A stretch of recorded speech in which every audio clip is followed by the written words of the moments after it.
देखिए class, next question आपको सामने यहाँ रिप्रेजेंट हो रहा है। Show how you join the three register, each of the register in 9 ohm, equal in resistance का कॉम्बिनेशन 13.5 एंड 6 ओम। ये क्वेश्चन बिल्कुल न्यूमेरिकल बेस पे है। अब एक्चुअल में इसके बाद में जितने भी ये सारे न्यूमेरिकल बेस पे सारे क्वेश्चन स्टार्ट हो जाएंगे। इसने क्वेश्चन बोला क्या है, पहले समझाता हूँ। इसने बोला आपने 3 रेजिस्टेंस यूज करते हैं, 3 रेजिस्टेंस में से हर रेजिस्टेंस का जो आपको एक रेजिस्टेंस दे रखा है वो है 9 ओम। आपको इस तरीके से इनको कंबाइन करना है कि एक पहले तो रिजल्टेंट निकल के आया 13.5 और दूसरी बार में रिजल्टेंट निकल के आया 6। ठीक है, तो पहले हम बात करते हैं 13.5 वाले के लिए। तो 13.5 वाले में यहाँ पे आपको देखने को मिल रहा है कि जब ये क्या करता है, देखिए, तो पहले हम 13.5 की बात करते हैं। तो 13.5 के लिए हमने क्या किया, सबसे पहले हमने इसमें 2 रेसिस्टेंस जो किए वो क्या करती है, वो आपने ऐड कर दिए पैरेलल में, जो आपके सामने यहाँ देखने को मिल रहे हैं। उसके बाद में 2 रेसिस्टेंस पैरेलल में लगाने के बाद आपने एक रेसिस्टेंस को क्या लगा दिया, सीरीज में लगा दिया। अब आप यहाँ क्या करते हैं, ये दोनों रेसिस्टेंस को पैरेलल में सॉल्व करते हैं, जिसका फॉर्मूला आता है 1/r = 1/r1 + 1/r2। जब इसको आप सॉल्व करते हैं तो आपकी वैल्यू निकल के आती है कुछ 4.5 की करीब, और बाद में आप 4.5 में किस को ऐड कर देते हैं, 9 को ऐड कर देंगे और आपका आंसर निकल के आता है 13.5। सेम दैट इसी की तरीके का हम नीचे को नीचे ले चलते हैं और इसका आइडेंटिफाई करते हैं कि ये नेक्स्ट कैसे निकालेगा। तो हमने यहाँ पे क्या है नेक्स्ट वाले के लिए कि इसमें 2 रेसिस्टेंस हमने जोड़ दिया सीरीज़ में, ये आपको यहाँ देखने को मिल रहा है। 2 रेसिस्टेंस हमने कितने जोड़ दिया सीरीज़ में, 9 ओम और 9 ओम। और उसके बाद में एक रेसिस्टेंस जो हमारे पास एक्स्ट्रा बचा था उसको हमने जोड़ दिया पैरेलल में। जब इन दोनों रेसिस्टेंस को हम सीरीज़ में ऐड करते हैं तो फॉर्मूला बन जाता है R1 + R2, ये बनता है सीरीज़ का फॉर्मूला।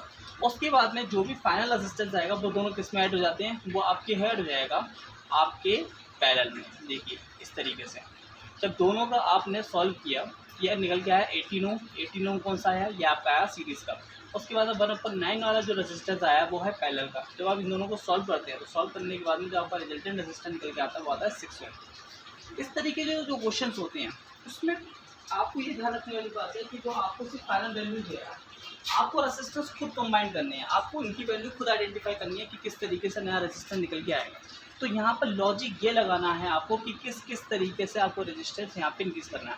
जैसे कि यहाँ पे आपको देखने को मिल रहा था कि मेरे को जब इसमें 3 ओम का रेजिस्टेंस निकालना था तो मैंने क्या किया, 2 रेजिस्टेंस जो थे 9 ओम के और ये वाले 9 ओम के, मैंने दोनों को सीरीज में लगाया और उसके बाद में लास्ट वाला जो फाइनल रेजिस्टेंस बना उसे पैरेलल में लगाया और जब सॉल्व किया तो मेरी वैल्यू एक्यूरेट आ गई। इसी तरीके के आपको 3 या 4 क्वेश्चन आपको बोर्ड में हमेशा देखने को मिल जाएगा। बोर्ड के पर्पज से ये बहुत अच्छा क्वेश्चन है जो अब चांस है कि इसी तरीके से आ जाए। नेक्स्ट क्वेश्चन देखते हैं।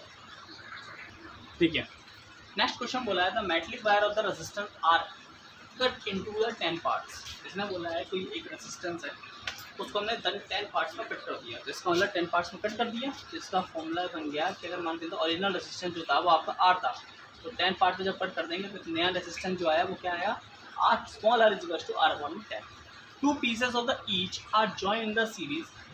इनने बोला कि 2 पीसेस स्मॉल आर के इनने क्या करते हैं, जॉइन कर देते हैं सीरीज में। मतलब कि ये आपका फॉर्मूला यहाँ पर बन जाता है कि पहले वाले के लिए स्मॉल आर और दूसरे वाले के लिए भी स्मॉल आर, दोनों का ऐड किया तो कितना आ गया 2R। अब 2R को रख के हमने जब सॉल्व किया, एक R की वैल्यू रखी थी, यहाँ आ गया 2 कैपिटल R/में। ठीक है, चलिए तो यहाँ तक हमने अभी तक क्या समझा, यहाँ तक हमने ये समझा कि पहले वाले के रेसिस्टेंस को इनने क्या किया, 10 पार्ट्स में कट कर दिया। तो ये आपको फर्स्ट वाला पोर्शन मिल जाता है आराम से। ठीक है, ये वाला पोर्शन आपको मिल गया। उसके बाद में इन्होंने बोला कि मैंने 2 रेसिस्टेंस ऐड कर लिए जहाँ पे आपको ये वाला फॉर्मूला बन जाता है। बाद में इसने बोला कि 5 such of the combination are joint in the parallel. इन्हें बोला 5 रेसिस्टेंस इन्हें क्या करते हैं, पैरेलल में जॉइन करते हैं। तो आप इसकी तरफ कट करेंगे, इस वाली वैल्यू को जब सॉल्व करेंगे यहाँ पे ये आंसर निकल के आएगा R/5। ये ध्यान रखना, ये R/5 निकल के आएगा, इस चीज़ को ध्यान रखने वाली बात है। यहाँ तक तो ऑलमोस्ट सभी को मेरे हिसाब से समझ में आ गया होगा। इसके बाद में इन्होंने क्या किया, इसके बाद में इसको इनने बोला हमने 5 ओम में जोड़ते हैं। तो इन्हें 5 जो थे वो पैरेलल वाले फॉर्म में ऐड कर लिए। मतलब कि 1/r = 1/r1 + 1/r2 + 1/r3 + 1/r4 + 1/r5। और हर R1 की वैल्यू R/5 ही है, रख के सॉल्व किया तो आपका नया रेजिस्टेंस निकल के आया R' = R/25।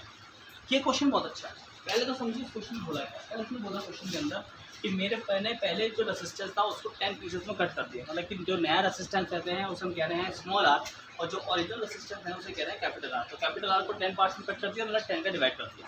उसके बाद में बोला है कि 2 सच पीसेस, मतलब इसी जो स्मॉल आर की रेसिस्टेंस है 2 मैंने सीरीज में जोड़ दिए, तो सीरीज में जब जोड़ दिया तो ये आ गया 2R।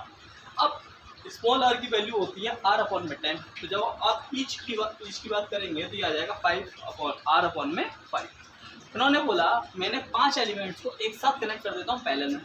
तो पैरेलल में जब कनेक्ट करते हैं तो पैरेलल का फॉर्मूला आपको पता ही है, 1/R = 1/R1 + 1/R2 + 1/R3 + 1/R4। इस तरीके R4 + 1/R5 ये रखे रहेगा। हर एक की वैल्यू पुट करी और सबसे सॉल्व करते हैं तो आप आसानी से इसका आंसर निकाल सकते हैं। ये जो क्वेश्चन है, इसी क्वेश्चन में इसने बोला कि 10 पीसेस में कट करता है, हो सकता है वहाँ कह देता है कि आपको 8 पीसेस में कट कर रहा है, तो भी इसी तरीके से आपको सॉल्व करना है, इससे ज़्यादा कंफ्यूजन होने की जरूरत नहीं है। ठीक है, मेन फोकस है कि आपको स्टार्टिंग से लेकर एंडिंग तक जो उसके जो टर्म्स दिए हुए हैं उनको अच्छे से फॉलो करना है। और ये बहुत अच्छा क्वेश्चन है, 3 नंबर में या 4 नंबर में ये क्वेश्चन बहुत आसानी से आपको मिल सकता है। ठीक, चलिए क्लास नेक्स्ट क्वेश्चन देखिए। A wire of length L and resistance R is stretched so that its length is double and the area of the half. How will be the resistance of change? बहुत basic question है।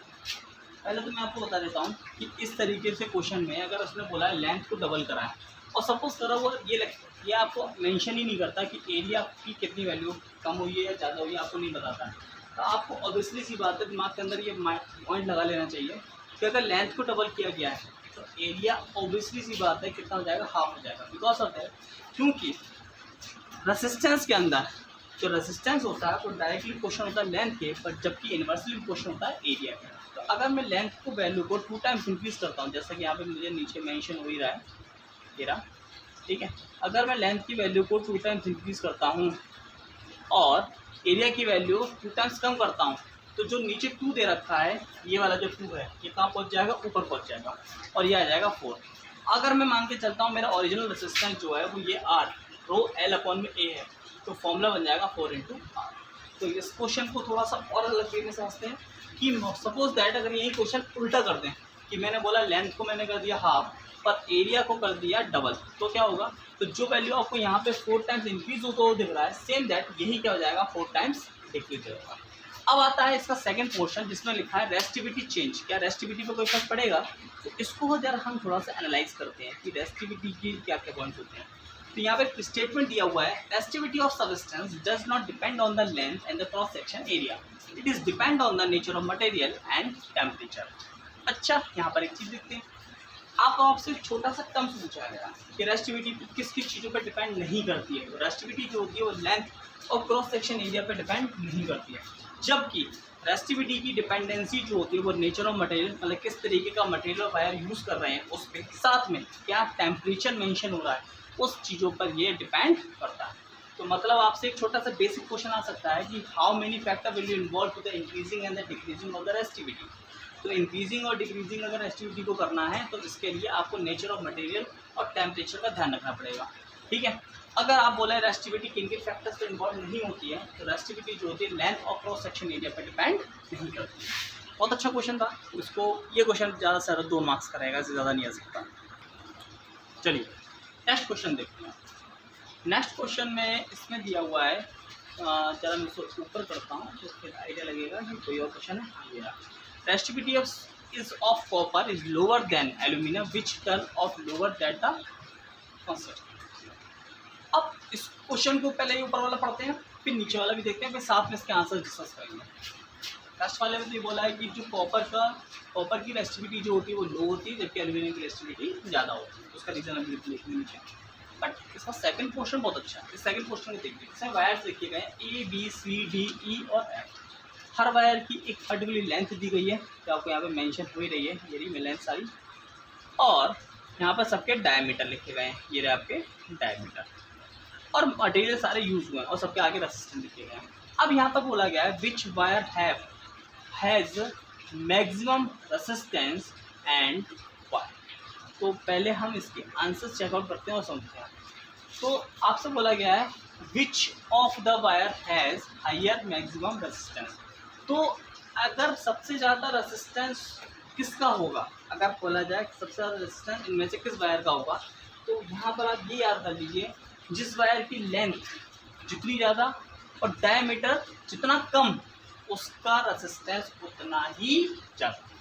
तो मतलब आपको यहाँ ध्यान रखना है कि अगर किसी भी रेजिस्टेंस का, अगर आपको किसी भी रेजिस्टेंस का मैक्सिमम रेजिस्टेंस आइडेंटिफाई करना है किसी भी कंडक्टर का, तो उसकी लेंथ मैक्सिमम होनी चाहिए और डायमीटर आपका कम होना चाहिए। और अगर हम इसे एरियाज में समझें तो सेम दैट एरिया के अंदर भी है कि लेंथ इंक्रीज होनी चाहिए और एरिया कम होना चाहिए। जैसे इसका आंसर सी नंबर पे दिया हुआ है, क्योंकि सी नंबर पे 3L लेंथ जो हो रही है बढ़ रही है और डायमीटर हाफ हो रहा है। सेकंड पॉइंट दिया है which of the wire has the minimum resistance. जैसे इसको उल्टा कर दो क्या होगा, तो अगर मैं बोलूँ सबसे कम रेजिस्टेंस किसका होगा, तो सबसे कम रेजिस्टेंस उसी का ही होगा जिसकी लेंथ कम होगी और डायमीटर सबसे ज़्यादा होगा। जैसे कि एग्जांपल में लिखा है वायर एफ का रेजिस्टेंस, वायर एफ जो होगा वो मिनिमम रेजिस्टेंस कैरी करेगा। उसके बाद में बोला है arrange R1 R2 and R5 in the descending order of the values. और तो बेसिक सी है कि जिसका रेजिस्टेंस ज़्यादा उसको सबसे ज़्यादा, जिसका रेजिस्टेंस कम उसको सबसे कम। तो आपको मेन पॉइंट इसके अंदर क्या समझना था, वो ये है कि किसी भी रेजिस्टेंस का इंक्रीज या डिक्रीज होना वो उसके लेंथ और एरिया पे डिपेंड करता है। अगर लेंथ ज़्यादा है और एरिया कम है तो रेजिस्टेंस ज़्यादा होगा, और अगर लेंथ क्या है कम है और रेजिस्टेंस ज़्यादा है, तो सॉरी लेंथ कम है और एरिया कैसा है ज़्यादा है, तो उसका रेजिस्टेंस क्या होगा, कम। ठीक है, चलिए इसके आगे पॉइंट्स की बात करते हैं।